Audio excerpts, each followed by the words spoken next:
Salut Guillaume, merci déjà de répondre à mes questions. Et donc, bon, vu que déjà sur ton site, etc., on connaît déjà un peu toute ta vie, tout ton film et tout ce qu'il y a autour, je vais essayer de te poser des questions qui n'ont pas un rapport trop avec ton film, voilà, pour changer.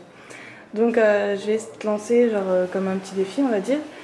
Et j'aimerais que tu me définisses peut-être ta passion ou ce qu'il y a dans la vie du vin en 5 mots. Juste en 5 mots. Ta passion du vin en 5 mots. Genre, qu'est-ce qu'il faut pour travailler dans le vin ou quoi, enfin, quelque chose comme ça. Justement, de la passion. D'accord, je t'ai...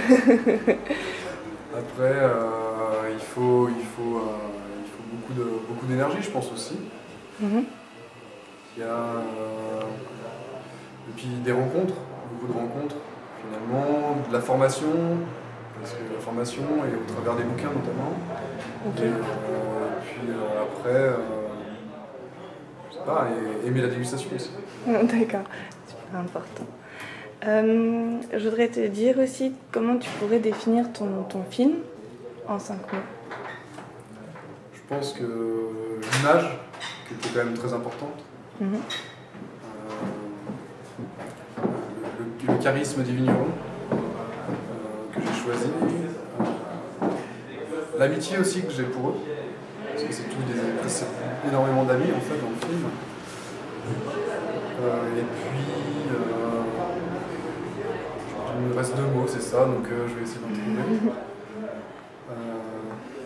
Après, bien sûr, le vin et la biodynamie, c'est les composantes essentielles du film. D'accord, faut pas oublier ça quand même.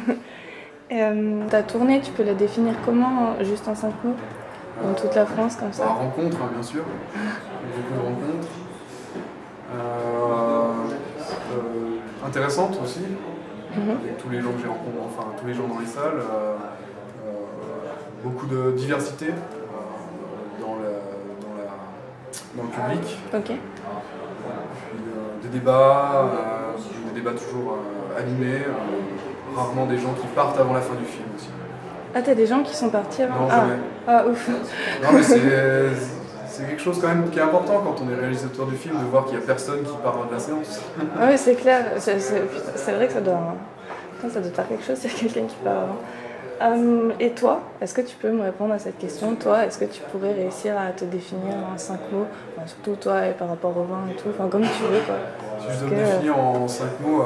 C'est super dur là tout de suite comme ça peut-être. Non mais pour être simple, je dirais vin, transmission, montagne, voyage. Et puis rencontre quoi. Rencontre. Ouais. Là il sort beaucoup donc.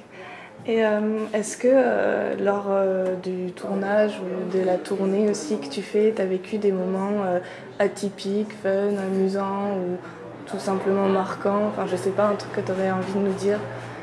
Quelque chose, tu te fais putain, c'est grave. Le montage, l'une des.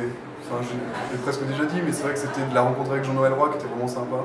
Parce qu'avec lui, j'ai réussi à faire un film qui est grand public et puis en fait, qui fait que les gens viennent au film aussi. Parce que justement, il y a un côté très, très pédagogique dans le film, mais qui est amené sans lourdeur. Et je pense que Jean-Noël Roy, donc, est un réalisateur à la retraite qui m'a aidé. Donc le réalisateur à la retraite qui m'a aidé dans le montage, finalement, c'est lui qui a permis de faire un film comme ça, quoi. Aussi. Même s'il m'a que conseillé, moi j'ai fait le montage, mais voilà. Pour le tournage, peut-être, t'as pas vécu des trucs auxquels t'aurais pas pensé vivre ou quoi La rencontre avec Aubert de Villaine. Je suis allé présenter mon film, enfin le projet à Aubert de Villaine d'abord, la première fois. Déjà, j'étais très surpris d'avoir un rendez-vous avec lui finalement. Donc, pour une demi-heure, je lui ai présenté le projet, puis il m'a dit ok, si vous voulez, on fait une interview ensemble parce que vous êtes passionnés et puis que le projet est intéressant. En fait, il est charismatique mais très ouvert quand même. Ouais, mais il est très ouvert, il est vraiment dans le côté passer quelque part une idée, essayer de transmettre dans la transmission. Beaucoup dans la transmission, donc ça fait partie aussi de la transmission qu'il a envie de transmettre. Pour se répéter. Est-ce que tu aurais des conseils pour des jeunes qui aimeraient, ou même des vignerons qui aimeraient passer de la culture traditionnelle à faire du bio ou de la biodynamie? Pour se lancer en biodynamie, il faut passionné. Ouais, faut être passionné, c'est sûr, mais il faut pas aussi compter son temps les premières années, je pense, parce qu'on apprend énormément en très peu de temps des choses qu'on ne connaissait pas du tout. Notamment sur le travail du sol qui demande beaucoup de temps et puis d'énergie finalement, parce que pour maîtriser l'herbe. Mais une fois qu'on a déjà passé le problème du travail du sol, le travail au niveau des traitements, des tisanes et tout ça, ça devient beaucoup plus... Enfin, ça vient beaucoup plus facilement parce que c'est des choses qu'on a plus l'habitude de faire, alors que celui qui n'a pas du tout l'habitude de travailler ses sols, bah, quelque part, là, c'est un vrai apprentissage. Et après...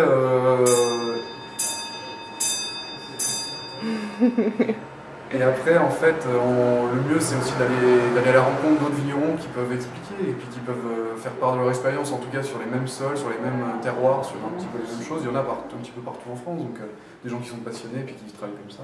Est-ce que, sincèrement, tu pourrais définir les gens qui travaillent en biodynamie comme une grande famille ou pas Ouais, c'est une grande famille. C'est une grande famille qui sont tous soudés, c'est d'avancer tous ensemble, mais je veux dire, j'ai trouvé la même ambiance à l'étranger. À l'étranger, pour des gens qui sont même en conventionnel, le but, eux, ils sont soudés ensemble parce que leur intérêt, c'est de produire des grands vins. Et s'ils ne travaillent pas tous ensemble, ils vont le faire en 100 ans. S'ils travaillent tous ensemble, ils vont le faire en 25 ans. D'accord, ok, oui. Donc c'est l'esprit de groupe, quoi. Et ton futur, maintenant, tu vois comment, peut-être après ce film ou quoi? Alors, mon futur, je sais pas, surprise.